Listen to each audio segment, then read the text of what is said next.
Welcome to Outside Ourselves. I am Kelsi Climbera. This is my final episode in my summer break series. In this series, I've taken a break from longer interviews to have guests on and take a look at a particular narrative. Most of them have ended up being films, but a particular narrative that has theological implications that point us to the gospel. This episode was a little bit special and a little bit longer than the other ones. Caleb and Nathan from Theology on the Rise have joined me to talk about the movie Belfast. A lot of our conversation centers on themes of vocation, what it looks like to use your Christian freedom to serve your neighbor. And in this case, in this story, the neighbors that are closest to you, that are within your family, what that looks like, the nitty gritty of that, and how that's not always easy. And it doesn't always come with clear cut answers and decisions. I love this movie because I think it's just a beautiful portrayal of how a Christian family can function without being prescriptive. It's just a beautiful description of what that can look like, set against the backdrop of a particularly troubling time in history, at the beginning of what's known as the Troubles in Northern Ireland. So we discussed the theme of vocation as well as that of choice and identity and some other things that pop up within this film. As always, I hope you enjoy this conversation and that it reminds you that you were forgiven and free on account of Christ. With that, here's our conversation.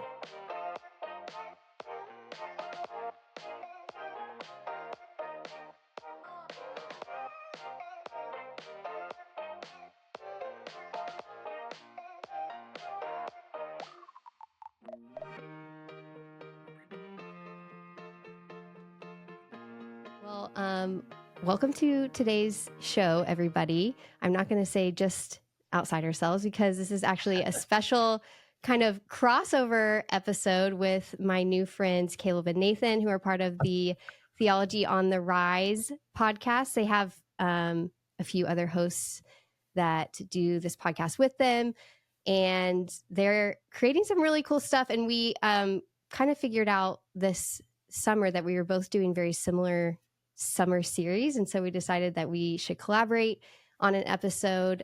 So this is, for me, my last summer break episode.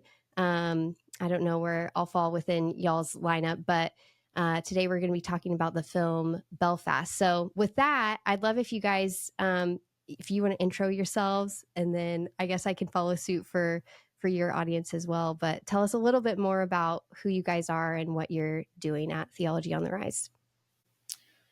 Yeah, so my name is Caleb, and I'm the guy who sits there quietly and has the beard. That is my role on the show. But no, my name is Caleb. I am good friends with Nathan and our other co-host who's not here today, Seth. And together we run Theology on the Rise, and also a sister show, which is on the same channel, Theology on the Screen. I'm actually the host of that. And as Kelsi mentioned, it was kind of a funny coincidence because I had been planning the show for a while, and I had put out, I think, we had finished making the first couple of episodes. Yeah. And then we saw on 1517, or we saw on Kelsi's socials, that she was doing this Outside Ourselves show, which is a very similar concept of like film and theology. And I was like, no, that's awesome. So we totally ripped her off. No, I know. We both had the same brilliant idea at different times. Exactly. Yeah. Minds think alike. So yeah. So very excited to be here today and talk to Nathan and Kelsi about Belfast. I think it's going to be great. Mm-hmm. Yeah, and usually I'm Nathan. I'm one of the co-hosts of Theology on the Rise. Usually for Theology on the Screen, it's actually Caleb's brother Evan hosting this with him, but Evan could not be here for this episode, so I've stepped in to help host this episode on Belfast. But yeah, I'm Nathan, one of the co-creator of Theology on the Rise, along with our other buddy Seth, who will be returning for some more Theology on the Rise episodes in the fall. We're excited to do this episode with you, Kelsi. Yeah, well, I'm excited. Before I intro myself, I do want to ask, what's the goal with Theology on the Rise? Because I found it refreshing. I feel like you guys have similar aims as I do on my show. You you're at least really interested in Reformation and Lutheran theology, if not Lutherans yourselves. But I think it seems like you are kind of communicating in a way that's not, you're not super worried about communicating Lutheran and all that goes into that for your audience. You're kind of allowing people to hear your discussions before they make their own conclusions about it. I don't know, that might be an assertion, but curious kind of what your goals are, because I found the way that you're presenting and the language that you're using refreshing in that regard.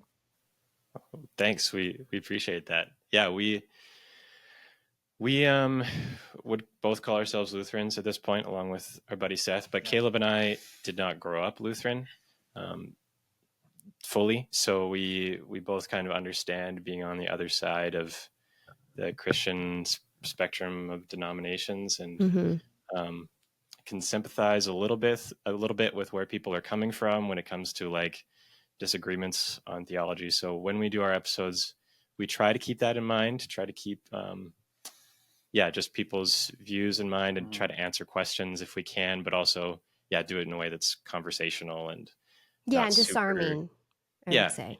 Not as formal. Because that's very important. That's a very important value of ours. We don't want to isolate people. We don't want to alienate anyone from watching our show, because the whole point is that we want to like put a Lutheran voice out there, or at least contribute in some way, participate in the Lutheran voice of Christian, YouTube or whatever. We want to be a part of it, kind of thing. So that's kind of hard to do if we're pushing people away by right.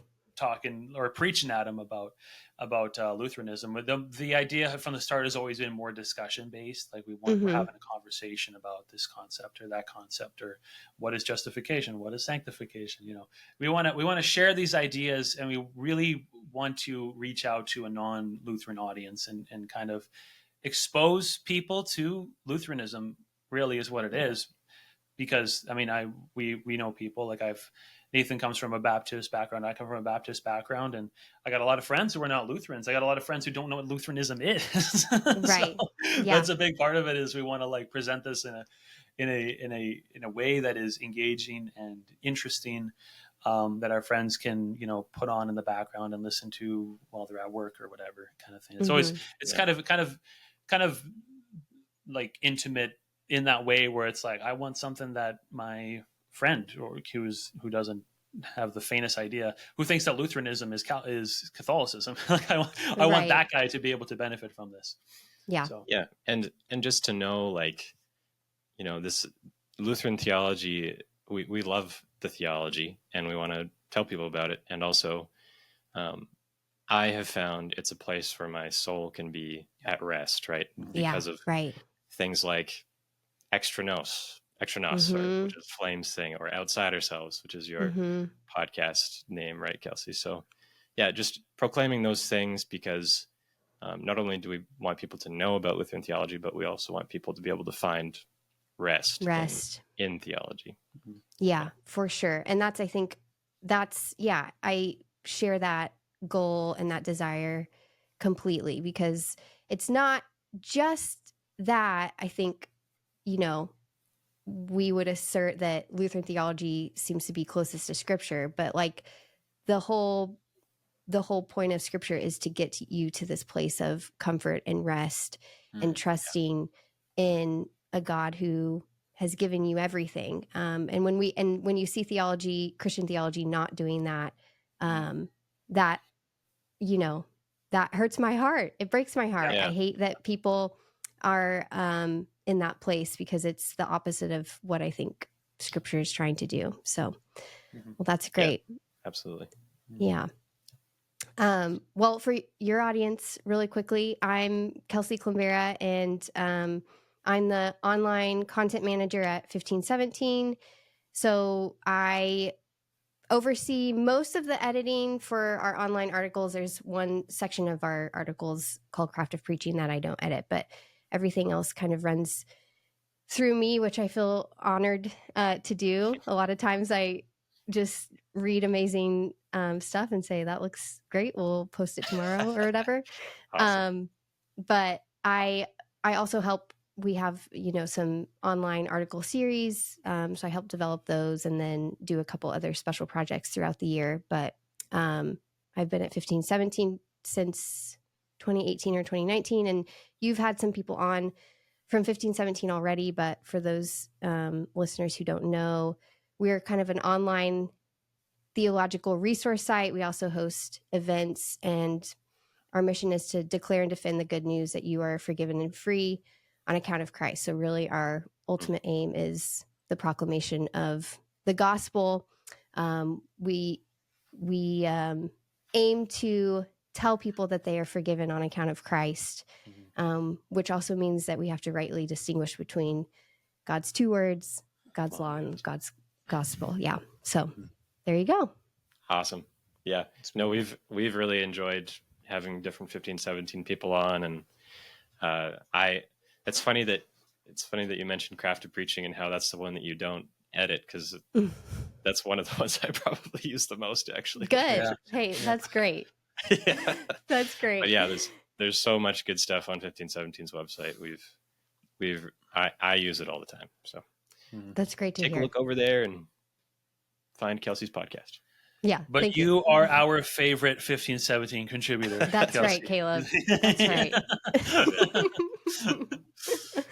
I will take it without question. I'll just take that compliment.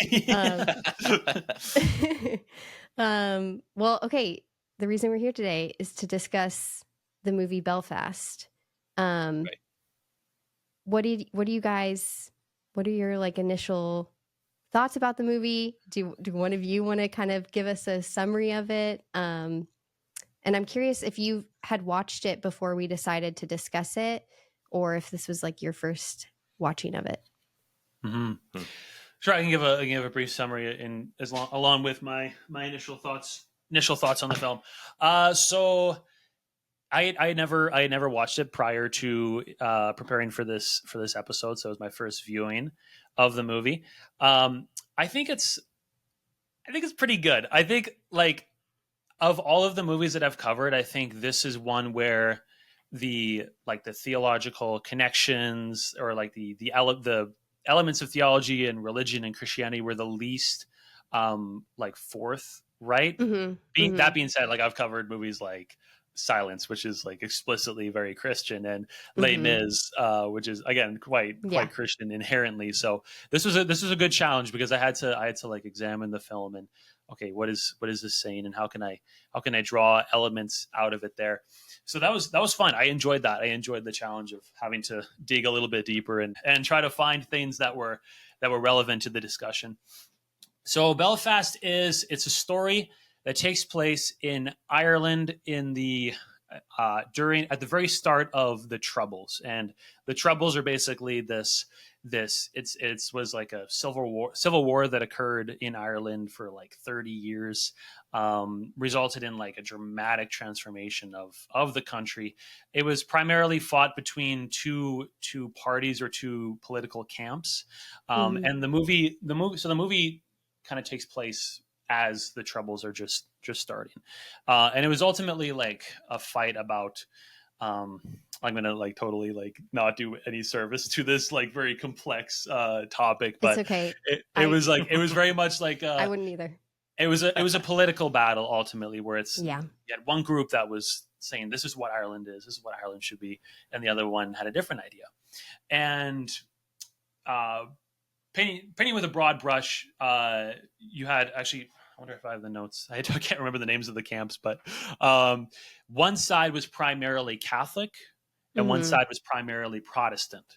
So you had, in addition to the political dissent and the political, turmoil, there's a lot of religious turmoil, and that's very tied into the movie. The film takes place in this one neighborhood, follows one family. Specifically the son, Buddy, I think he's 9 years old or something like that. So the story is kind of told from his perspective, and he's watching how this strife within this political strife is tearing his community apart, where neighbors who were once friendly and on good terms are like at each other's throats now, and barricades are going up and patrols, and it's quite sad to see, you know, that this political strife is tearing apart this otherwise peaceful and happy community. And you kind of see it through Buddy's eyes, but also through the eyes of the rest of the family. You get the adult perspective too with the parents. And Buddy's family is Protestant, I believe, and they have friends, they have neighbors who are Catholic, and this political discourse is driving wedges between these longtime neighbors. I took the liberty of watching some behind the scenes stuff, and this film is directed by Kenneth Branagh, I believe is his name, and he himself is Irish, and so this is a very personal film for him, and I think it's loosely based on his childhood too. I read something about that. Yeah, so a very personal film for him, and he kind of talks about how, you know, very big part of the culture where he grew up was community and togetherness and family, and so he personally felt the effects. His family felt the effects of this, like this political battle that was happening. Yeah, so the film just kind of follows Buddy and his family, and it's ultimately like a story of childhood and just set in the backdrop of this conflict that's happening. So that's kind of the story. Yeah, I guess it's not necessarily like a coming of age story, but in a sense it is. I don't know, because you're seeing kind of this loss of innocence from Buddy's eyes. But yeah, I really love Belfast because I was thinking about it as I rewatched it. Like, I think there's something about stories, and this might sound a little strange based on the summary you just gave, which is a correct summary, but there's something about stories that are very mundane and simple that I think are there. I really love stories like that because I think they can connect with our own backgrounds and our own emotions in a way that something like super crazy, like a superhero movie or a sci-fi movie can't necessarily. And that's what I feel like Belfast is doing, even though it's set against this backdrop of the Troubles, which is a very difficult and tumultuous time. It's really this story of this family and this community that's very simple and straightforward, and like I think the epitome almost of First Thessalonians 4, where it talks about leading a quiet life. Like that's what people are doing, is they're leading a quiet life. Obviously, they're coming into contact with this political strife and this this dissidence. But you know, if that was not the case, they would just be going about their business. And I think a lot of that, the beauty of that, is often lost for especially like my generation, millennials. I think we felt this need to make everything big and amazing and incredible. And I find a lot of beauty in seeing examples of people just like live out life, normal life. Yeah, that's interesting. It's almost this like, it's a depiction of the quiet life being disrupted, right? This like, this just like, and wanting to go back to that, right? Yes. And I really, what struck me about it too was the simplicity of it. And even just the fact that it's like, it's an hour and 45 minutes filmed in basically just one location, like one street. I don't think, is there any scenes outside of that street? I don't think there. The school, you really don't see like the broader scale of the conflict that's happening. It's all centered on that one street, which was a brilliant choice, I think. Yeah.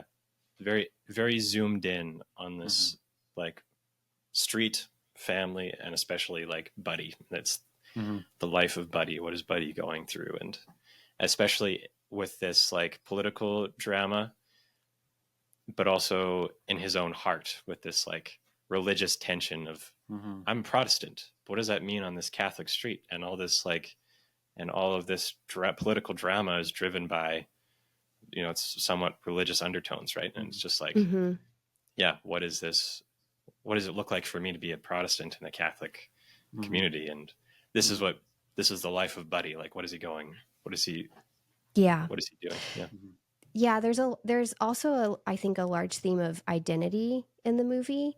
My favorite like relationship in the movie is between Buddy and his grandparents. Yeah. And to me, they are the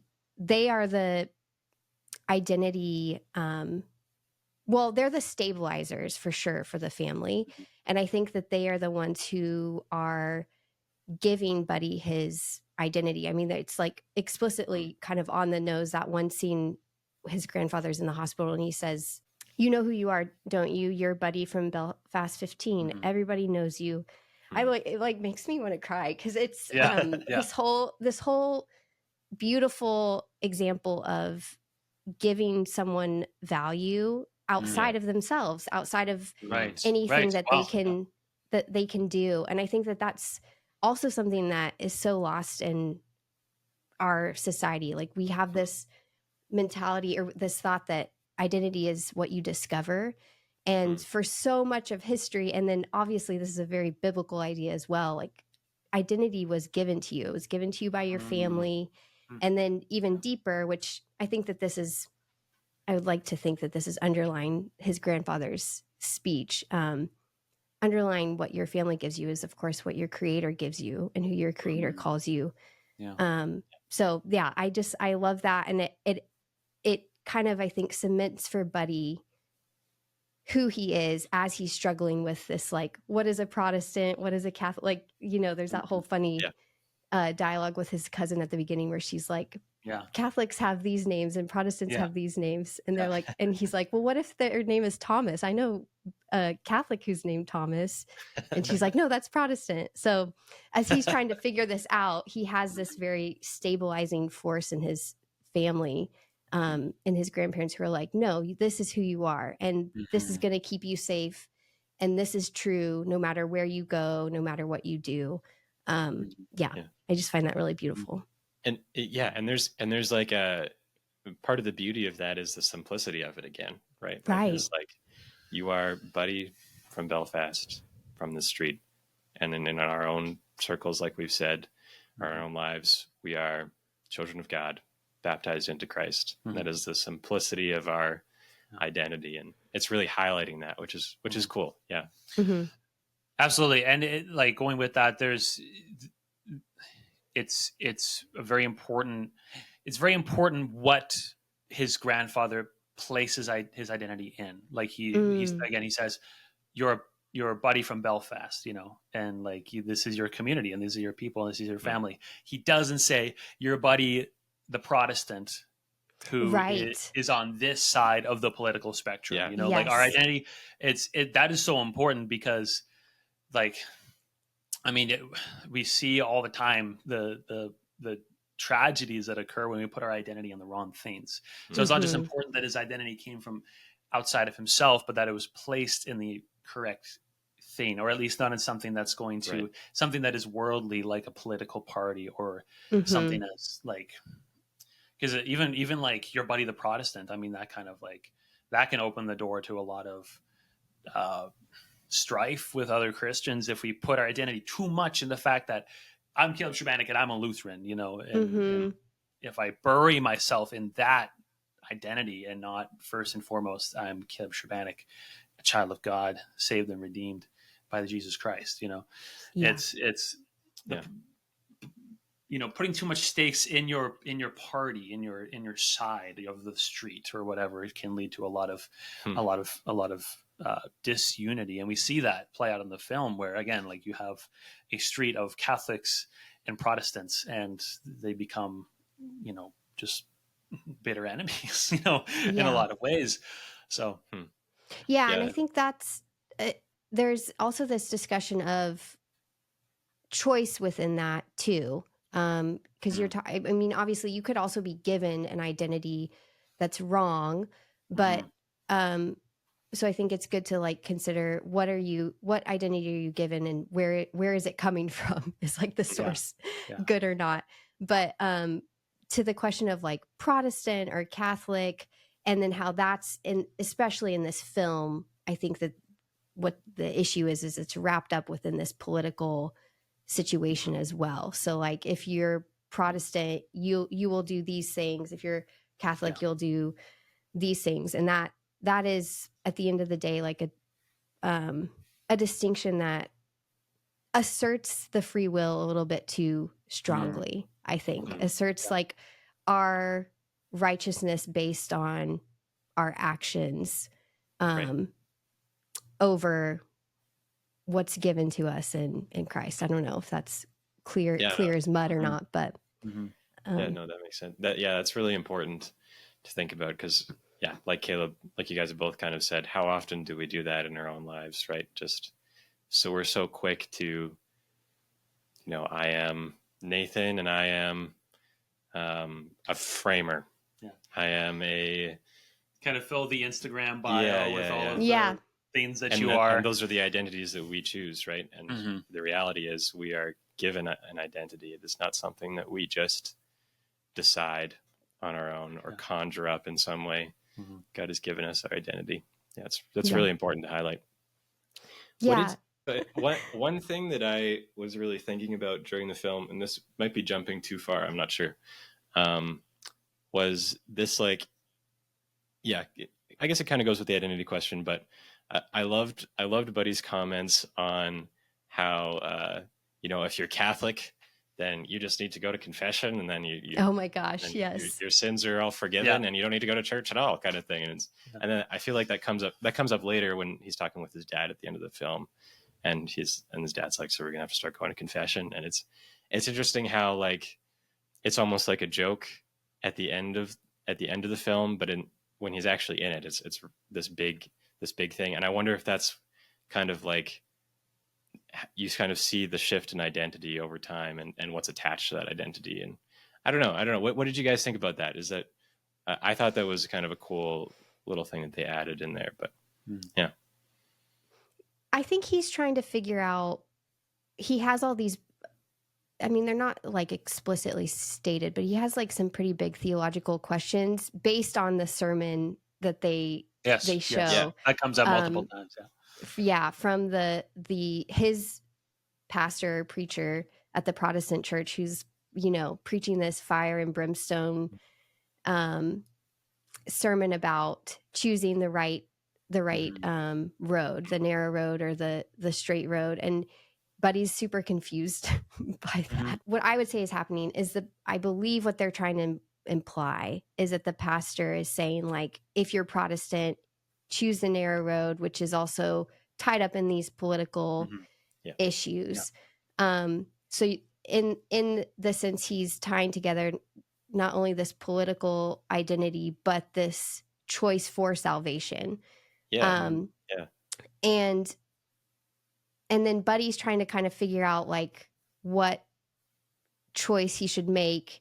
And he sees, in contrast to this, Catholics he hears like can just be forgiven and then be fine. So that seems probably pretty enticing to him, but he still, I think, wants to do the right thing. And then at the same time, I think what the film kind of asserts towards the end, and I don't know if this actually gets to your question, but you see that Buddy's parents actually do have this really big decision to make. Like they are trying to make the right decision, and it's really difficult, and it's really not clear whether they should stay in Belfast or leave. And they're actually split on it for a while. Like the mom really wants to stay, the dad wants to go. It just reminded me of like the way that as Christians, like our decision making gets all tied up, and we confuse like normal everyday decisions as an issue of salvation. Which I think is what the pastor is doing and what Buddy's kind of trying to like unravel, when in reality, an actual picture of Christian vocation is what the film finally shows us at the end. This mother and father who have to make a difficult decision. It's not like it comes easy, but they do it, and they're not doing it tied up in like, is this going to, where does this put us before God? But but really like what is best for our family. I actually think in the film it kind of like they are given a decision that's pretty clear, but I don't think that's always true in life. And but I do think they are able to make like the best decision for their family because it's made in like reality and in the practicalities of their family instead of like this abstract, if we do this, we're going to go to heaven. And if we do this, we go to hell. I don't know. That was a lot, but there's a lot of just beautiful, I think, practical examples of what Christian vocation can look like in this film. Like the dad and the mom are the providers. They don't always get along. Like they fight, but they're trying to make these really difficult decisions. And the dad's really patient with the mom to come to his side. And then I think too, another beautiful thing that happens is the mom like does not, her identity is so tied up in community. She does not want to give that up, but she ultimately sacrifices that for the good of her family, which is really cool. So as mothers so often do. That's right. Sometimes the sacrifice is probably just done to us, you know, but that's part of it. You're kind of carried along in it. What did you guys think of the fact that it's filmed in black and white? I couldn't figure out why. Yeah, I was just thinking about that, and I wonder if tell me what you guys think about this, but I wonder if it's part of that like simplicity kind of theme. And then even like, because there are a few scenes when there's entertainment where like you see the people in black and white seeing color. Went out to the movies a few times, and then also during a play. And it's a really interesting decision, but I wonder if it's like, because we were also talking about how like this is kind of close to the director's heart, and I wonder if he's almost like reflecting on simplicity and the complexity that came with like, I don't know, entertainment and those things. I don't know if that's what it is. Just tell me what do you guys think about that? I think that's, well, I actually found a quote. I'll be very honest. It's a quote from the director, but I didn't find it directly from him. It was like someone quoting it in a review. So take it with a grain of salt. But he said apparently, on the question of why did he film it in black and white? Because I remember the past in black and white, and it enables me to present subject matter in infinite shades of gray, which is really interesting. Interesting. Yeah. And I think but I do think as far as the color goes, I wonder, because all of those scenes have to do with like going to the movies or plays. And since he became a director, like maybe that was where as a child, like he really felt alive and inspired.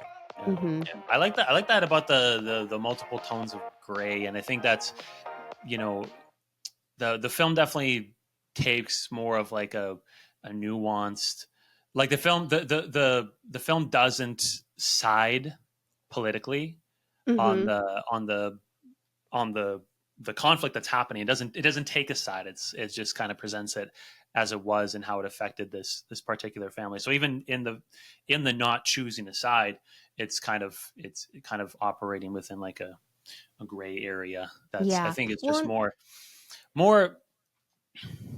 very honest, for one, because these things are so often convoluted and complex, and I don't know what's the right choice. Like, how can you possibly know what is, like, you know, you have your biases, and your own convictions kind of propel you in a certain direction, but you can't objectively say that, you know, something as complex as that is objectively right or objectively wrong. Yeah. There's a lot of nuance happening there. There is a lot of nuance. Yeah. And I'm sorry to keep bringing it back to Vocation, but I think it is like to me, it showcases that there's so much, as Christians, of course, there's objective good and evil, right and wrong, for sure. But I think that when like rubber meets the road, as far as how we live out our love of neighbor, there is gray there. And there's also sometimes just like impossible decisions that you have to make, knowing there's going to be a sacrifice. Someone's going to be hurt no matter what. And so I think it kind of speaks to that as well. And I think what's interesting too is that the decision that the family ultimately makes isn't really like on a political side either. Like they stay pretty politically neutral the whole time. Right. If not completely neutral. Like their decision is more on the grounds of like, do we stay neutral in Ireland, or do we stay neutral, or do we leave completely and start over, and what's best for our family in that situation. So it's admirable, the attempts made on the family's behalf to stay neutral, because as the film portrays, we staying on the fence is not a enviable or people don't want you to stay on the fence. Like you face constant pressure. We face constant pressure in our everyday lives, politically, whatever, to make a choice, to pick a side. I'm an American, so I'm an American. I know exactly how that is.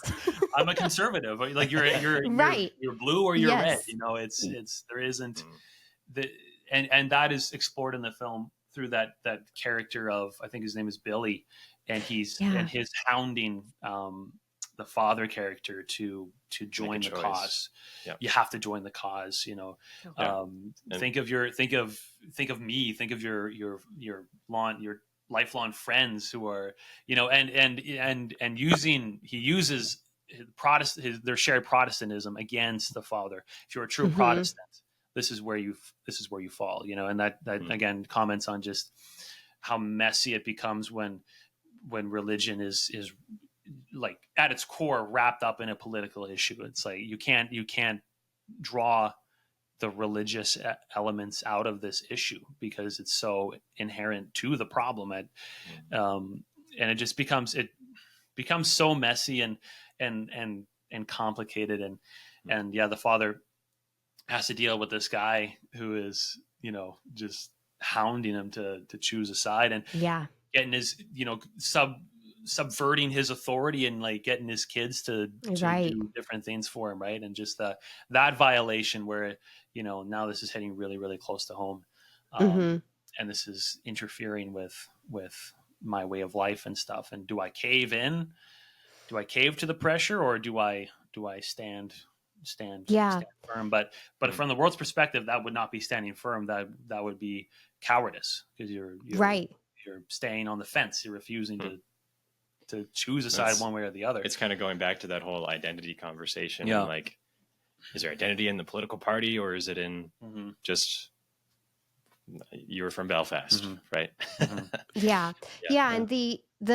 then it's like the practicalities of like, okay, if I don't join a side, what does that mean for my vocation to my family, like for those closest neighbors to me? There's actually some parallels, I think, between that whole situation in this movie, that narrative theme, and Terrence Malick's A Quiet Life, which I know you guys are doing. Are you guys covering The Tree of Life? Tree of Life, we did, yeah.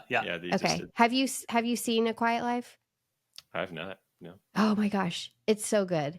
Is it good? I gotta watch it. It's so good. It's about it's a true story. It's based on a true story of a man who lives in Austria and refuses to fight for Germany during World War II.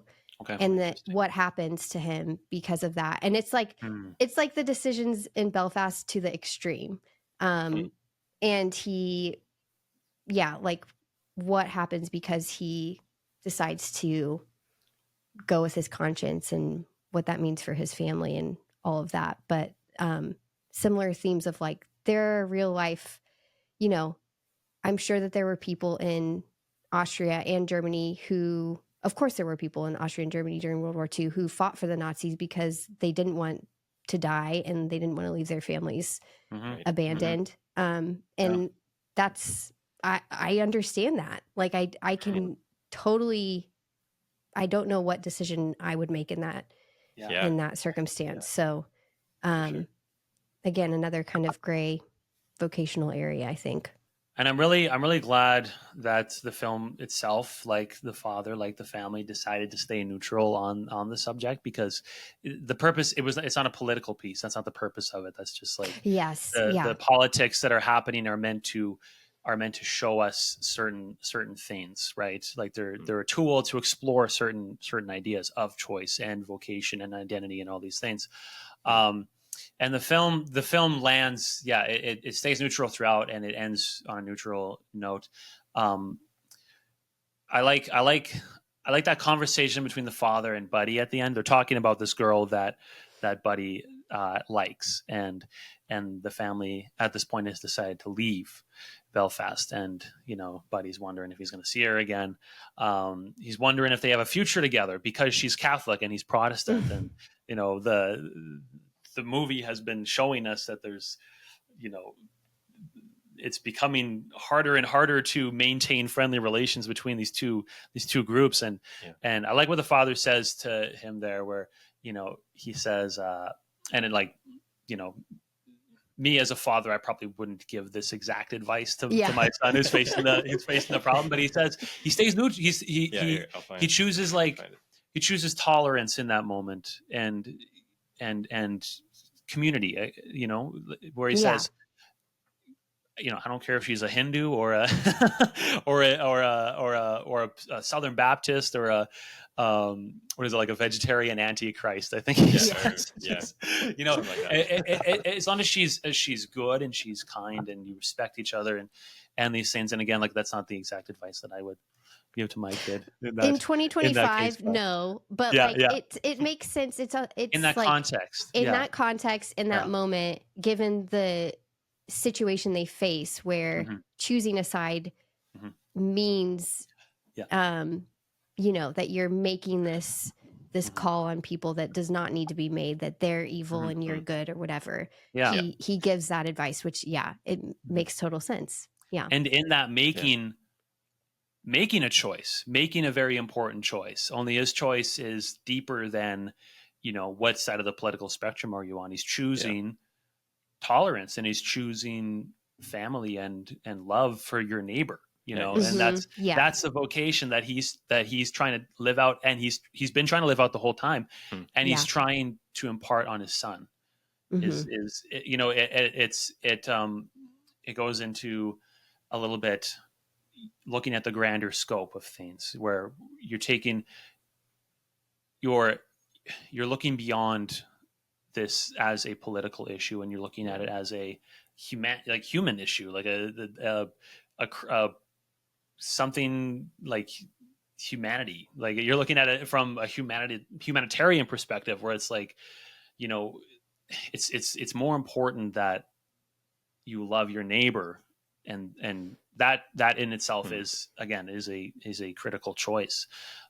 He's really separating that, like, political view and like moral value kind of thing. And that's an interesting conversation to have, because it's something that I think many countries could use nowadays, is this message of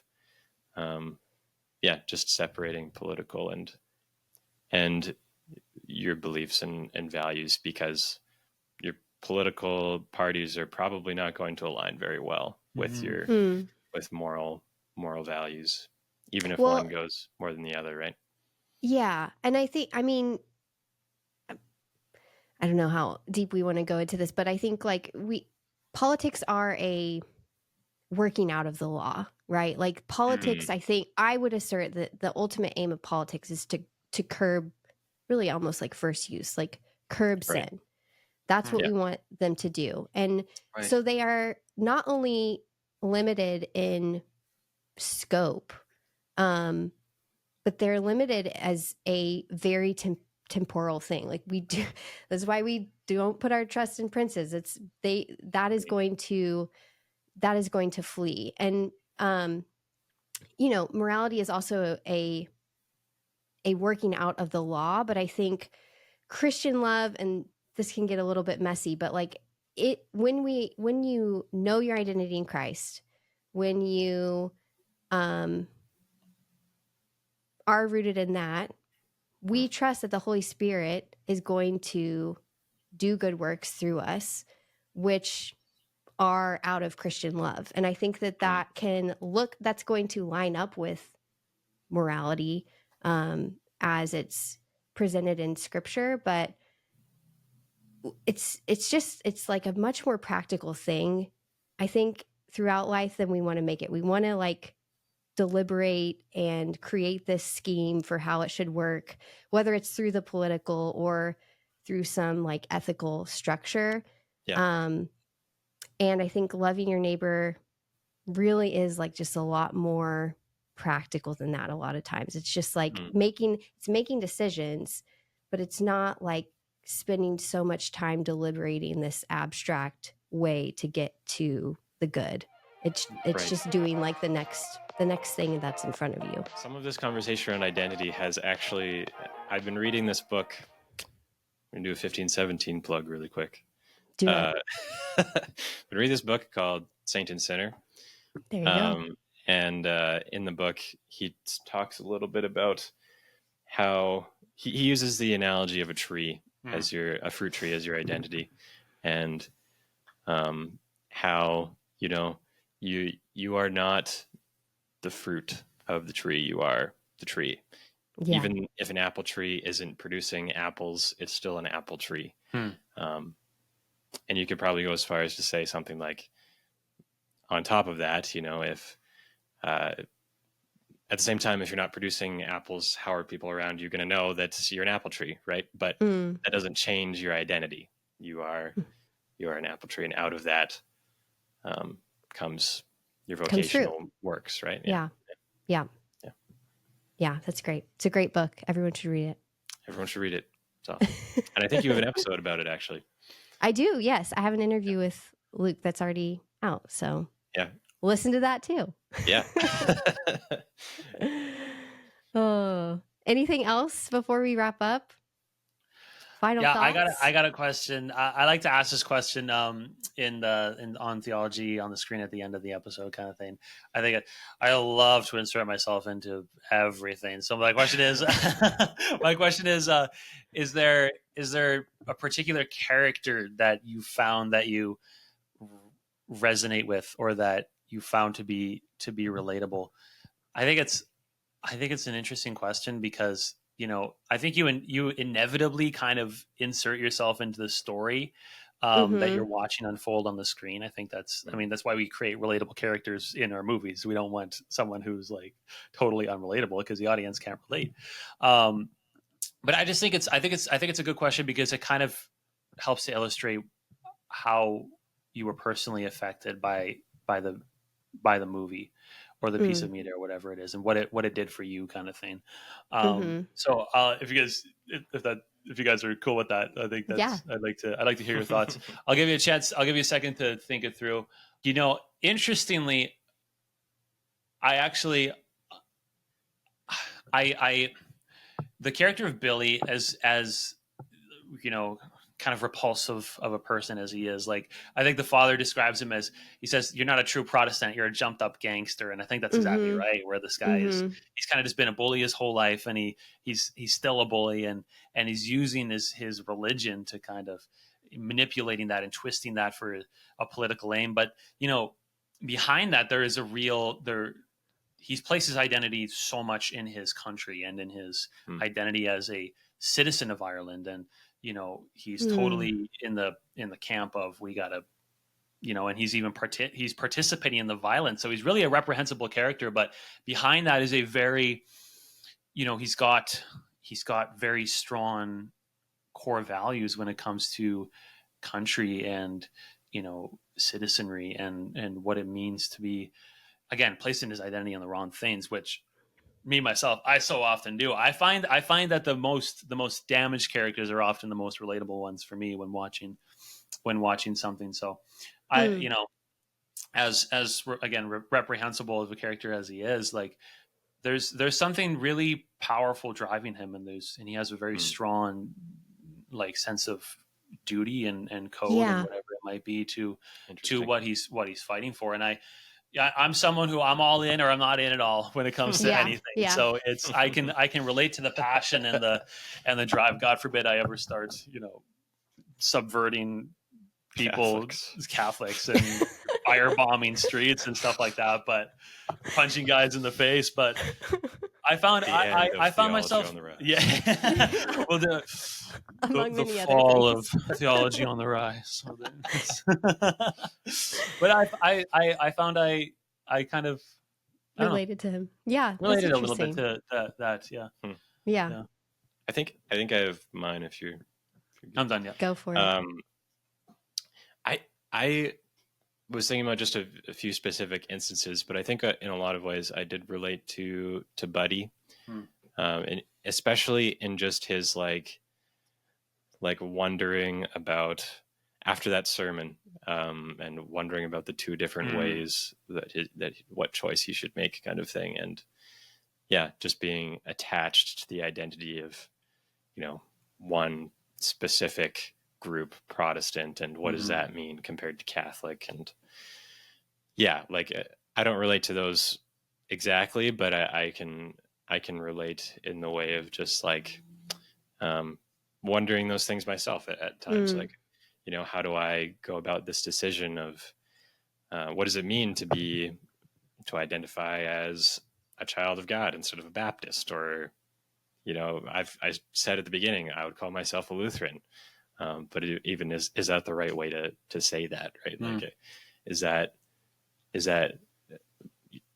it's a helpful thing because it helps you to know like what my theology probably is, but it can also, if it goes too deep, it can be something that is like we've talked about, becomes your identity, and that's not always a good thing, because it's something that I've chosen and not something that has necessarily been given.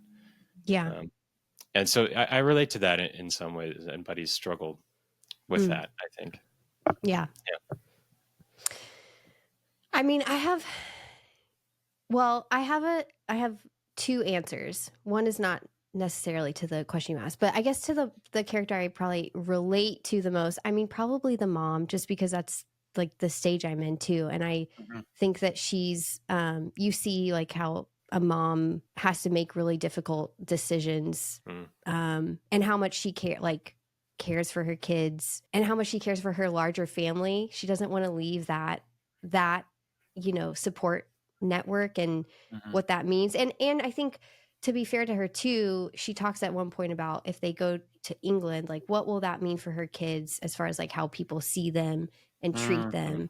And that's such a great question as a mother. So I relate, I think, to all of those kind of concerns about like, what impact are my decisions going to have on my kids? I worry about that all the time, of course. But I